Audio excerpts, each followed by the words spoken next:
너무나도 잘 아는 이스라엘의 지도자 모세가 이스라엘 백성들을 이끌고 약속의 땅인 가나안 바로 앞까지 왔습니다. 그런데 모세가 일전에 반석을 2번 쳤던 일로 말미암아 하나님께서는 모세가 가나안 땅에 들어가는 것을 허락하지 않으셨습니다. 그렇게 모세는 가나안 땅을 코앞에 두고 느보산에서 하나님의 곁으로 죽게 되었습니다.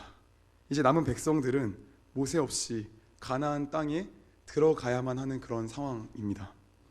이스라엘 백성들은 이제 가나안 족속들과 전쟁을 해서 그 땅을 차지해야 합니다. 사실 어떻게 보면 지금까지의 그 광야 생활, 출애굽을 하고 나서 가나안 땅 이르기까지 그 광야 생활은 어떤 서론에 불과하다고 할 수 있죠. 이제부터가 본론이라고 감히 말할 수 있을 것 같습니다. 그런데 이 가장 중요한 시점에 최고의 지도자 모세가 죽었습니다. 모세가 아닌 다른 이가 나타나 그 리더십을 이양받고 백성들을 이끌고 가나안 땅을 향해 나아가야 되는 그런 상황입니다.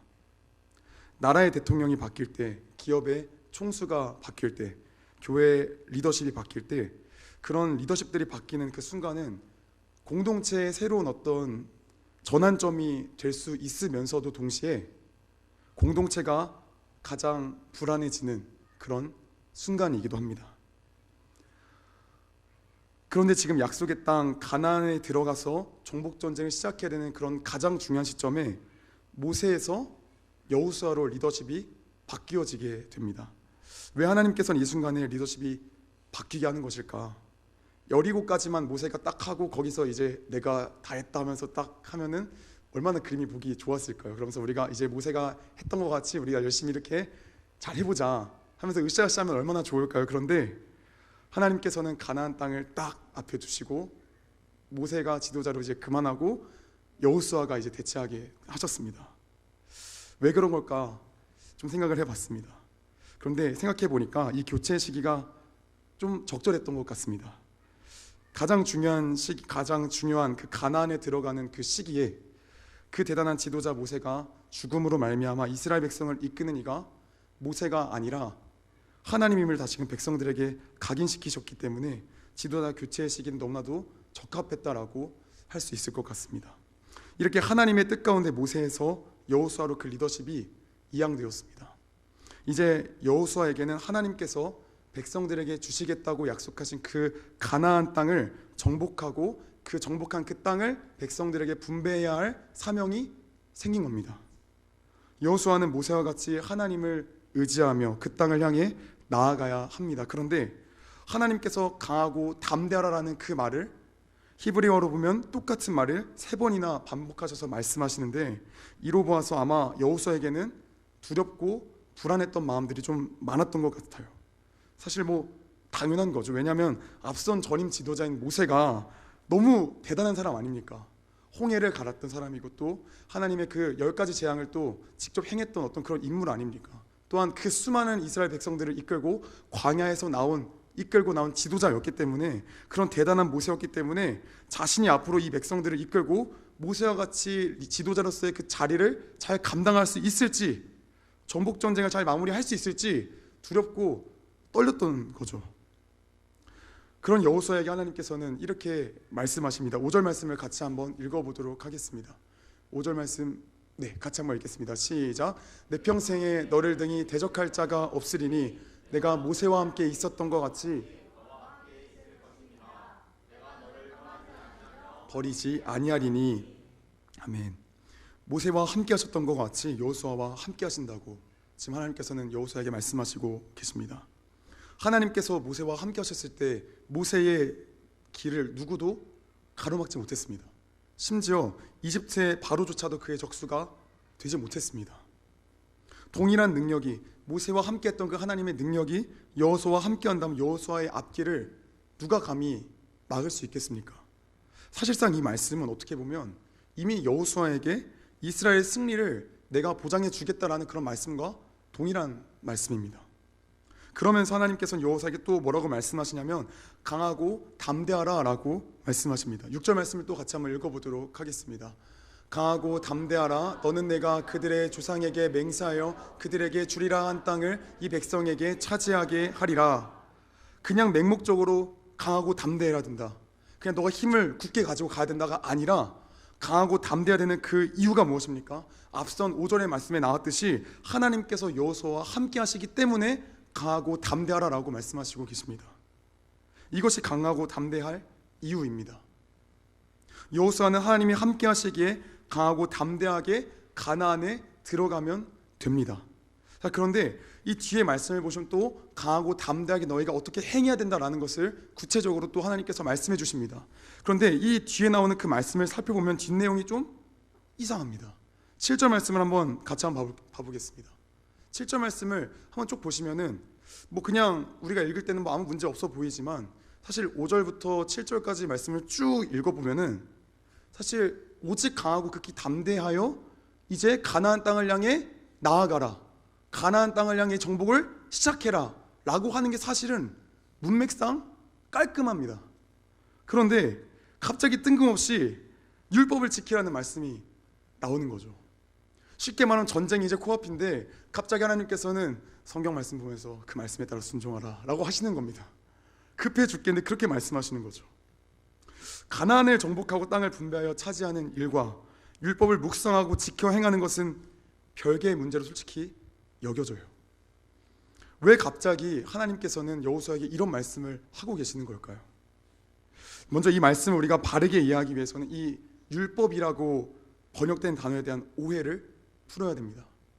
히브리어로 율법이 뭐라 적혀 있냐면 토라라고 적혀 있습니다.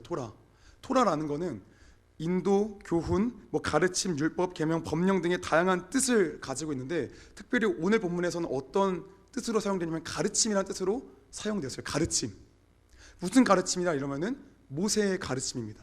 그렇다면 모세의 가르침은 또 무엇일까? 혹시 성도님 모세오경이라고 들어보신 적 있으시죠?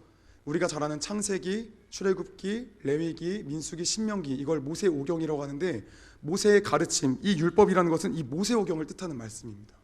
모세오경. 이 5권의 책을 지금 뜻하고 있는 겁니다. 우리가 이 모세오경이 가장 앞부분에 있다 보니까 매년마다 통독을 도전하지 않습니까? 그래서 우리가 창세기와 출애굽기까지는 이제 성막 건축 전까지는 우리가 줄줄이 차고 꿰차지 않습니까? 우리가 단순히 창세기와 출애굽기만을 좀 생각해 보겠습니다. 우리가 흔히 율법이라 했을 때 율법에 대한 어떤 생각과 개념들은 자연스럽게 뭐뭐 하지 마라, 너희가 뭐뭐 해라, 어떤 단순한 도덕적 명령, 개념, 어떤 이런 법령들로 우리가 생각을 하게 되어지는데 창세기와 출애굽기만을 놓고 좀 생각해 보겠습니다. 물론 출애굽기에는 법령, 너가 뭐뭐 하지 말라, 너가 이렇게 하라라는 말씀은 나오지만 출애굽기의 주된 내용이 그 내용입니까? 그 내용이 아닙니다. 창세기에서도 그런 말씀이 주된 내용입니까? 아닙니다. 레위기도 그렇고 민수기도 그렇고 신명기도 그렇고 어떤 명령에 대한 것들은 사실 주된 내용이 아닙니다. 모세오경은 단순히 행동 규칙이나 규범을 담은 율법 전서가 아니라는 겁니다. 여기에는 이 모세오경에는 창조부터 그 다음에 족장들에게 하신 하나님의 약속들, 인간들이 죄를 짓고 하나님께서 바로 태초에 원시복음을 허락하시고 약속하시고 노아와 아브라함과 이삭과 야곱에게 하신 그 약속들이 창세기에 기록되어 있고 또 애굽에서의 종노릇, 출애굽 구원, 시내산 언약, 그 광야 여정을 거쳐서 모세오경이 이야기하는 바는 하나님이 어떻게 그분의 백성을 이끌어 오셨는지를 담고 있는 구원의 이야기가 중점적으로 담겨져 있다라는 겁니다. 결국 정리하면 오늘 본문의 율법이라 기록된 이 토라라는 것은 단순한 행동 규칙을 벗어나서 이스라엘의 정체성을 분명히 보여주는 가르침으로 해석을 해야 한다는 겁니다. 너희가 단순히 율법을 그냥 지켜서 이게 행하라 가는 그게 아니라 너희가 모세오경을 책을 읽으면서 너희가 어떻게 구원받았고 너희가 어떤 자들이고 너희가 어떤 삶을 사는 자들인지를 깨달으라라는 겁니다. 쉽게 말해 그 정체성이 무엇인지를 깨닫도록 하시기 위해서 하나님께서는 여호수아에게 밤낮으로 토라를 묵상하라고 하신 것입니다. 여러분, 가나안 땅에 들어갈 때 만약 하나님의 백성들이 정체성을 잃게 되어진다면 어떨까요? 가나안 땅의 정복의 승리에서 딱 들어가는데 정체성을 잃어버리면 분명히 이스라엘 백성들은 하나님의 은혜와 능력으로 이 가나안 땅을 차지하게 된 것이라 생각하지 않을 겁니다. 정체성을 잃으면 이거 내 힘으로 한 거지. 아니 뭐 하나님의 뭐 은혜 뭐 있긴 있었겠지만 내가 좀 더 근육질이 좀 더 저들보다 강했던 거고 내가 저들보다 창검술과 어떤 그런 전법에 능했던 거지. 가나안 땅에 들어갈 때 가장 중요한 것은 정체성이었습니다. 정체성이 바르게 서야 내가 전에는 노예였는데 하나님의 은혜로 이 자리에 서 있는 것이구나 하며 하나님의 은혜에 감사하며 엎드리게 되어지는 것입니다. 또한 자신의 정체성을 깨달아야 인간 자신의 그의 무능함과 연약함을 깨닫고 하나님을 의지할 수밖에 없습니다. 하나님께서는 이것을 깨닫게 하시기 위해서 아까도 말씀드렸다시피 가나안 땅에 들어가야 하는 그런 중요한 순간에도 리더십을 바꿔버린 겁니다. 너희의 정체성이 무엇이냐? 인간의 힘을 믿고 인간만 따를 것이냐? 아니다. 그게 아니다. 인간 모세에게 힘이 있는 것이 아니라 나 여호와 하나님에게 그 힘이 있는 것이담을 보여주시기 위해서 자신들이 섬겨야 할 분이 오직 여호와 하나님 한 분뿐임을 깨닫게 하시기 위해서 정체성을 깨닫게 하시기 위해서 리더십을 바꾼 것이고 또 오늘 여호수아에게도 이 율법을 밤낮으로 지켜 묵상하라라고 말씀하시는 겁니다.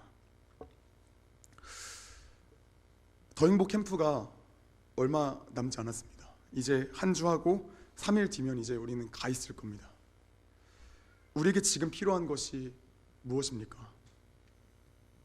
어떤 방법론이 필요합니까? 어떤 인간적인 전략들이 우리에게 필요합니까? 가나안에 들어갈 때 하나님께서 계속해서 여호수아에게 무엇을 강조하셨죠? 정체성을 강조하신 것처럼 우리에게 필요한 것은 정체성을 날마다 되새기는 것입니다. 사랑하는 성도님들, 우리가 어떤 존재입니까? 우리가 어떤 정체성을 지니고 있습니까? 우리는 하나님 없으면 아무것도 아닌 자들입니다. 하나님만 의지하며 하나님만 붙잡고 살아가야 되는 그런 인생들입니다. 사랑하는 성도님들, 우리가 우리의 정체성이 어떤 자인지를 절실히 깨달으며 나아갈 때에 아이들을 사랑으로 섬겨야 됩니다. 아이들에게 어떻게 해야 됩니다. 장대하게 설명하지 않아도 그냥 그저 무릎 꿇고 그 아이들에게 나아갈 수밖에 없습니다. 정체성을 잃는 순간 우리들은 날마다 방법론을 찾고 어떻게 이 아이들을 해야 될까 하며 험한 곳을 찾아다닙니다. 더 행복 캠프를 앞서서 우리가 여호수아가 가나안 땅에 들어갈 때, 이스라엘 백성이 가나안 땅에 들어갈 때 하나님께서 정체성을 기억하라 하신 것처럼 우리도 더 행복 캠프에 하기 앞서서 우리의 정체성을 날마다 기억해야 됩니다. 사랑하는 성도님들이 정체성을 그렇다면 어떻게 우리가 깨달을 수 있습니까? 하나님께서 말씀하셨듯이 하나님께서 율법, 모세의 오경을 통해서 너희의 정체성을 깨달으라 하신 것처럼 말씀에 우리의 정체성이 나와 있습니다. 참 감사한 것은 그 여호수아 시대 때 이스라엘 백성들에게는 이 별로 안 되는 분량밖에 없었지만 우리에겐 우리의 정체성을 깨달을 수 있는 이 수만 가지 페이지가 있습니다. 참 은혜입니다. 요즘 예레미야서를 우리가 묵상하고 있습니다. 예레미야서를 묵상하며 나아갈 때 성도님들 마음 가운데 가장 깊숙이 깨달아지는 것이 혹시 무엇인가요? 저는 개인적으로 예레미야서 말씀을 묵상하면 묵상할수록 진짜 난 참 쓰레기 같은 존재구나, 참 인간의 그 마음이 만문의 부패함보다 심히 더 악하다고 하는데 그게 정말 맞구나 라는 것이 날마다 체험되어지고 경험되어집니다. 말씀을 통해서 깨닫는 것은 이런 연약한 존재를 하나님께서 건지셨고 하나님만 붙들게 하셨다라는 겁니다. 우리가 우리의 정체성을 깨달으며 나아갈수록 우리는 하나님께 붙들 수밖에 없습니다. 하나님께 매달릴 수밖에 없습니다. 말씀을 보지 않으면 내가 어떤 존재를 알까요, 모를까요? 당연히 모릅니다. 말씀을 보지 않으면 내가 내 자기 정체성을 어떻게 세우냐면 세상에 보여지는 것들로 세워지게 됩니다. 왜냐면 보이는 게 그거밖에 없으니까 이 자기 정체성을 다 세상 기준으로 세우고 있는 거죠. 내가 뭐 남들보다 이 정도 잘했어? 나 이 정도 괜찮은 사람이야 라는 정체성도 있고, 내가 저 사람보다 뭔가 좀 뭐 부족한 게 있으면 그것이 나의 정체성일 수도 있고, 보여지는 것들이 우리의 정체성이 될 수밖에 없습니다. 사랑하는 성도님들, 말씀을 통해서 더 행복 캠프에 나아가기 전에 우리는 우리의 자기 정체성을 확립해야 합니다. 특별히 이제 한 주간 마지막 저녁 금식 기도회가 있습니다. 사랑하는 성도님들, 기도해야 할 때입니다. 간절하게 우리가 기도해야 할 때입니다. 이것은 비단 성도님들에게 말씀하는 것뿐만 아니라 저에게도 말하는 겁니다. 하나님께서 오죽하면 지금 이렇게 3주간 강행군을 하시면서 이렇게 우리에게 기도하라고 하시는 걸까요? 모든 성도님들, 저녁 기도회에 참여하기 거리가 멀어서 어렵다면 영상으로라도 꼭 참여해서 우리가 함께 기도해야 됩니다. 그리고 오실 수 있다면 같이 와서 함께 기도로 우리가 동역해 나아가야 됩니다. 이 사역은 그냥 몇 사람만의 사역이 아니라 우리 온 교회에게 주어진 사명입니다. 이 사명을 우리가 감당하기 위해서는 우리가 정말 처절하게 기도하고 그 말씀을 통해서 우리가 내가 어떤 존재인지를 깨달아야 됩니다. 특별히 저녁 기도회 가운데 목사님이 그 맛있는 그 말씀의 정찬을 항상 차려놓고 준비하고 있습니다. 이 5일 동안 날마다 설교하는 게 참 저는 너무 어려운데 목사님 항상 이렇게 주거리 있더라고요. 맛있는 정찬이 준비되어 있습니다. 나오셔서 그 말씀을 먹고 내 자기 정체성이 얼마나 추악한 인간인지, 하나님의 은혜 없이는 살 수 없는 인간인지 우리가 처절하게 깨달았으면 좋겠습니다. 오늘은 저녁 기도회가 없습니다. 그래서 오늘은 이 시간 가운데 우리가 정말 간절히 기도했으면 좋겠습니다. 그래서 일부러 말씀도 굉장히 짧게 준비했습니다. 우리가 이 시간 정말 합심해서 기도했으면 좋겠습니다. 누구누구만의 사역이 아니라 우리 모두의 사역 아닙니까? 이 사역을 위해 우리가 말씀을 먹고 정체성을 깨닫고 그 아이들에게 정체성을 확립하고 나아가야 되지 않겠습니까? 우리가 간절히 기도하고 하나님께 부르짖으며 나아갔으면 좋겠습니다.